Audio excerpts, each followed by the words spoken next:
జిల్లా అధ్యక్షులను మార్చాలనే నిర్ణయంతో సీనియర్ నేతలు డైలమాలో పడ్డారా?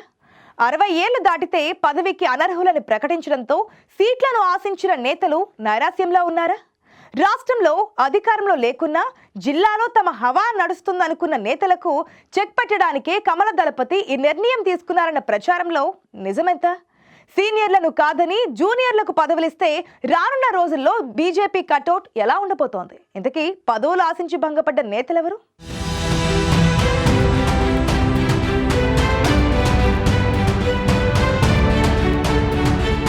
టార్గెట్ 2028 ఏ జమిలినో కలిసొస్తే ఇంకాస్త అడ్వాన్స్.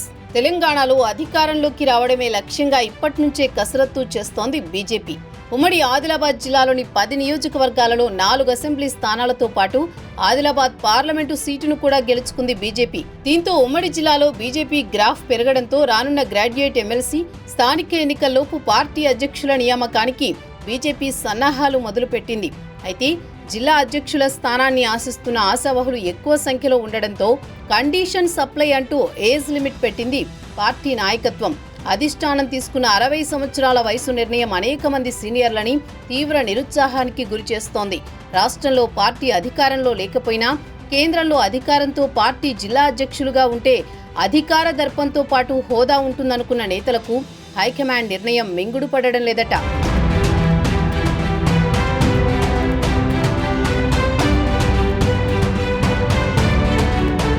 ఉమ్మడి ఆదిలాబాద్ జిల్లాలో 4 జిల్లాల అధ్యక్షుల నియామకాలకు సంబంధించి తీవ్ర పోటీ ఏర్పడింది.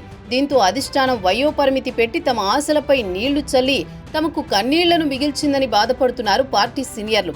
కమల వికాసం కోసం మొదటి నుంచి కష్టపడుతున్న నేతలకు అధిష్టాన నిర్ణయం శాపంగా మారిందని సొంత పార్టీ నేతల్లో చర్చలు జరుగుతున్నాయి. అధికార పదవులు దక్కకపోయినా పార్టీ కోసం పనిచేసిన సీనియర్లలో ఒకరికి జిల్లా అధ్యక్ష స్థానాలు దక్కితే గౌరవం ఉండేదని సీనియర్ నేతలు అభిప్రాయపడుతున్నారు. ఉమ్మడి జిల్లాలో నిర్మల్ జిల్లాకు అంజుకుమార్ రెడ్డి ప్రస్తుతం అధ్యక్షుడిగా కొనసాగుతున్నారు. అసెంబ్లీ ఎన్నికల సమయంలో అధ్యక్ష హోదాలోని సొంత జిల్లాలో 2 అసెంబ్లీ స్థానాల్లో ఎమ్మెల్యేలను గెలిపించుకున్నారు. మరోసారి జిల్లా అధ్యక్ష పదవి ఆశించారు. అయితే 60 ఏళ్ల వయసు కారణంగా పదవికి దూరం కావలసిన పరిస్థితి వచ్చింది. దీంతో ఈ జిల్లాలో సామ రాజేశ్వర్ రెడ్డి, రవి పాండే మధ్య అధ్యక్ష పదవికి పోటీ నెలకొంది.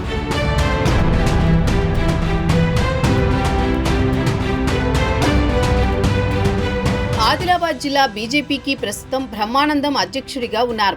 ఆయనతో పాటు ఆ జిల్లా మహిళా నేత జడ్పీ మాజీ చైర్మన్ సుహాసిని రెడ్డితో పాటు లోక ప్రవీణ్ రెడ్డి పదవి ఆశిస్తున్నారు. సుహాసిని రెడ్డి ఎమ్మెల్యే టికెట్ ఆశించినప్పటికీ ఆమెను కాదని పాయల్ శంకర్ కు టికెట్ కేటాయించారు. ఆ సమయంలో సుహాసిని రెడ్డికి జిల్లా అధ్యక్ష పదవి ఇస్తామని పార్టీ పెద్దలు మాట ఇచ్చారనే ప్రచారం నడిచింది. దీంతో ఆదిలాబాద్ జిల్లా బీజేపీ అధ్యక్ష పదవి అయితే బ్రహ్మానందం లేదా సుహాసిని రెడ్డికి మాత్రమే దక్కుతుందని పార్టీ నేతలు అంటున్నారు. ఇక తూర్పున ఉన్న మంచిర్యాల, ఆసిఫాబాద్ జిల్లాలలో కూడా బీజేపీ అధ్యక్ష పదవులకు తీవ్ర పోటీ నెలకొంది.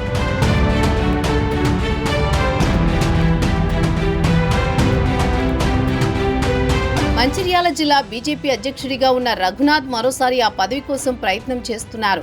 గ్రాడ్యుయేట్ ఎమ్మెల్సీ ఎన్నికల్లో పోటీకి సిద్ధమయ్యారు రఘునాథ్. ఉమ్మడి జిల్లాలో పర్యటించి తనకు మద్దతు ఇవ్వాలని నేతలను కలిశారు. అసెంబ్లీ ఎన్నికల్లో మంచిర్యాల నుంచి పోటీ చేసి 2వ స్థానంలో నిలిచారు రఘునాథ్. దీంతో అధిష్టాన పెద్దలు కూడా ఆయనకు మద్దతిచ్చారు. ఎన్ఆర్ఐ కావడం, అంగా అర్ధబలం ఉండడంతో గ్రాడ్యుయేట్ ఎమ్మెల్సీ అభ్యర్థిగా ఆయనే బరిలో ఉంటారని అంతా భావించారు. కానీ రఘునాథ్ని కాదని అంజిరెడ్డిని అభ్యర్థిగా బీజేపీ అధిష్టానం ఖరారు చేసింది.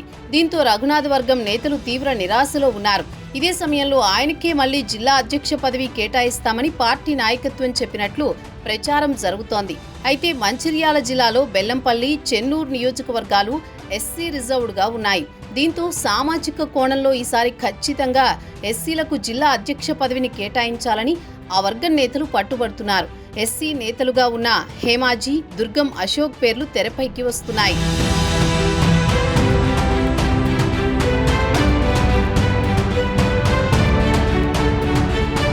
మంచిర్యాల జిల్లా బీజేపీ అధ్యక్ష పదవి కోసం పార్టీలో పోటీ ఎక్కువగా ఉంది. పార్టీ సీనియర్ నేత మల్లారెడ్డితో పాటు మరో 2 పదవి ఆశిస్తున్నారు. అసెంబ్లీ ఎన్నికల్లో మల్లారెడ్డి ముథోల్, నిర్మల్ నియోజకవర్గాల ఇన్ఛార్జిగా వ్యవహరించారు.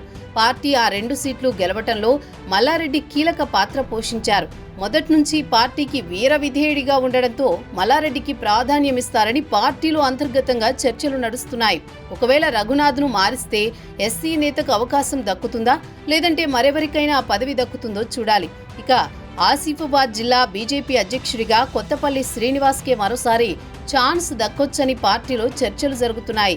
జిల్లా అధ్యక్షుడిగా బాధ్యతలు చేపట్టి కొన్నాళ్లే కావడంతో మళ్లీ ఆయనకే పట్టం కడతారని చెబుతున్నారు. ఒకవేళ అధ్యక్షుడిని మార్చాల్సి వస్తే ఎస్టీ నేత కోట్నాక్ విజయ్ లేదంటే భువనగిరి సతీష్ బాబులో ఒకరికి అవకాశం దక్కుతుందని భావిస్తున్నారు. సీనియర్లను కాకుండా యువకులకు పదవులు కేటాయిస్తే పార్టీలో మరింత బలోపేతం చేయొచ్చనే అభిప్రాయంతో ఉంది కమలం పార్టీ.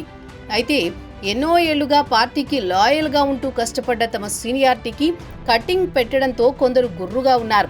మరి అధిష్టానం సీనియర్ నేతలను ఏ విధంగా బుజ్జగిస్తుందో, అధ్యక్ష పదవిపై గంపెడాశలు పెట్టుకున్న నేతల్లో ఎవరిని అదృష్టం వరిస్తుందో చూడాలి.